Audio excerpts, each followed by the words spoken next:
നമ്മുടെ കലാലയങ്ങളിൽ സർക്കാർ ഇപ്പോൾ പുതുതായി കൊണ്ടുവന്നിട്ടുള്ള സുംബ ഡാൻസ് എന്ന് പറയുന്ന പുതിയ ഒരു പദ്ധതി നമ്മുടെ കുട്ടികൾക്ക് ആവശ്യമായ ഇത്തരം കാര്യങ്ങൾക്കൊന്നും ആരും എതിരല്ല. പക്ഷേ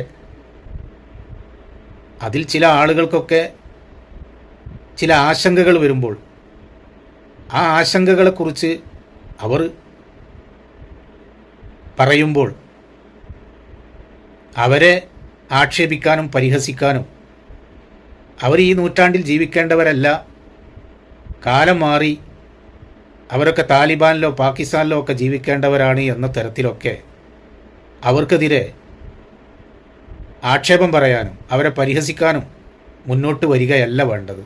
അവർ പറയുന്ന വിഷയത്തിൽ യാഥാർത്ഥ്യങ്ങളുണ്ടോ, പരിഹരിക്കപ്പെടേണ്ടതുണ്ടോ, അല്ലെങ്കിൽ അവർ പറയുന്ന ആശങ്കയെ എങ്ങനെ മാറ്റിയെടുത്തുകൊണ്ട് അവരെയും വിശ്വാസത്തിലെടുത്തുകൊണ്ട് മുന്നോട്ട് പോവാൻ കഴിയും എന്നതിനെക്കുറിച്ച് ചിന്തിക്കുന്നതിന് പകരം വളരെ മോശമായ രീതിയിൽ അവരെ ഒറ്റതിരിഞ്ഞ് ആക്രമിക്കാനാണ് ചില ആളുകൾ ശ്രമിക്കുന്നത്.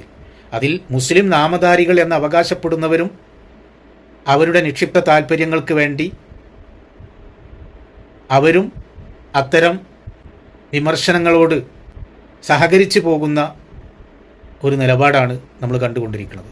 ഏതായിരുന്നാലും ആ വിഷയത്തിൽ വളരെ കൃത്യമായ പക്വതയാർന്ന ഒരു നിലപാടാണ് മുസ്ലിം ലീഗിൻ്റെ ഭാഗത്തു നിന്ന് ഉണ്ടായിട്ടുള്ളത്.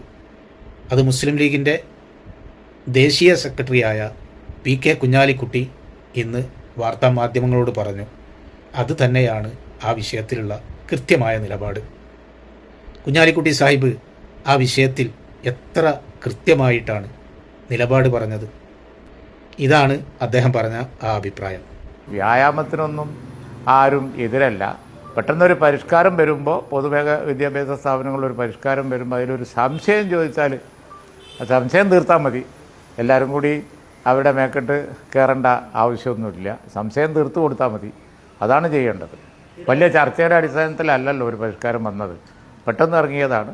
അപ്പോൾ സ്വാഭാവികമായി അവർക്ക് അതിനെക്കുറിച്ച് പല സംശയങ്ങളും ഉണ്ടായി. അത് അവരോട് സംസാരിച്ചാൽ മതി. സംസാരിച്ച് അത് ക്ലാരിഫൈ ചെയ്യേണ്ട വിഷയമുള്ളൂ. ഒരു ക്ലാരിഫൈ ചെയ്യുന്നതിന് പകരം നമ്മളത് വലിയ ചർച്ചയാക്കി അവരെ ഈ മുഖ്യധാരയിൽ പ്രവർത്തിക്കുന്ന സംഘടനകളൊക്കെ ഒരു പരാതി ഉന്നയിച്ചാൽ അവരെ ഉടനെ തീവ്രവാദികളാക്കുക, അതൊന്നും ശരിയായ നിലപാടല്ല. ഞാൻ ഈ വിഷയം അറിഞ്ഞ ഉടനെ തന്നെ വിദ്യാഭ്യാസ മന്ത്രിയോട് സംസാരിച്ചിരുന്നു. സംസാരിക്കുക എന്നാണ് അദ്ദേഹം എന്നോട് പറഞ്ഞത്. അവരൊക്കെ ആയിട്ട് സംസാരിക്കുക. അങ്ങനെ പറഞ്ഞതുകൊണ്ടാണ് ഞാൻ പൊതുപ്രസ്താവനയൊക്കെ ആയിട്ട് ഇന്നലെ ഒന്നും രംഗത്ത് വരാതിരുന്നത്. ഏതായാലും ഇപ്പോൾ ആ കാര്യത്തിൽ ഒരു ചർച്ച നടന്നു. ചർച്ച നടന്നതിൻ്റെ അടിസ്ഥാനത്തിൽ അതിപ്പോൾ ഓപ്ഷണലാണ്. അതുപോലെ തന്നെ സംശയ നിർവൃതി വരുത്താം എന്നുള്ള നിലപാട് ഗവൺമെൻറ് എടുക്കുകയും ചെയ്തു. വ്യായാമത്തിനോ അല്ലെങ്കിൽ കുട്ടികളുടെ മാനസിക ഉല്ലാസത്തിനോ ഒക്കെ ആയി എന്തെങ്കിലും ഒരു കാര്യം ചെയ്യുന്നതിനൊന്നും ഒരു സംഘടനയും എതിർക്കൂല, പ്രോത്സാഹിപ്പിക്കുകയുള്ളൂ. ആ കാര്യത്തിൽ ആർക്കും സംശയം വേണ്ട.